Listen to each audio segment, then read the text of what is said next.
দেশের বিভিন্ন শিক্ষা প্রতিষ্ঠানে শিক্ষকদের জোর করে পদত্যাগ করানোর বিষয় নিয়ে আমরা তীব্র নিন্দা জানাচ্ছি এবং এটার জন্য আমরা উদ্বেগ প্রকাশ করতেছি।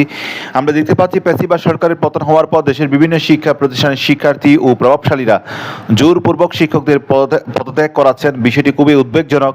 আমরা এই সব ঘটনার তীব্র নিন্দা জানাচ্ছি। দেশের আইন আদালত আছে, আইন আদালত বিদ্যমান আছে। যদি কেউ অন্যায় করে থাকেন তাহলে আইন অনুযায়ী বিচার হবে, কিন্তু প্রভাব কাটিয়ে বেআইনিভাবে কাউকে পদত্যাগ করানো কোনো অবস্থাতে কাম্য নয়। এভাবে চলতে থাকলে দেশে এক ভয়াবহ বিপর্যয় নেমে আসার আশঙ্কা করতেছি আমরা। এবার একই সঙ্গে অনতিবিলম্বে এই সব ঘটনার সুষ্ঠু তদন্ত ও শান্তিপূর্ণ সমাধানের দাবি জানাচ্ছি এবং সিদ্ধান্ত গ্রহণ ও বাস্তবায়ন সব শ্রেণীর পেশার মানুষের অংশগ্রহণ থাকলে এরকম ঘটনা আসলে ঘটতে পারে না। আমরা শিক্ষা প্রতিষ্ঠানগুলোর সব শ্রেণীর পেশা মানুষের অংশগ্রহণ ভিত্তিক ম্যানেজিং কমিটি দাবি করতেছি এবং সেই সঙ্গে জোরপূর্বক পদত্যাগ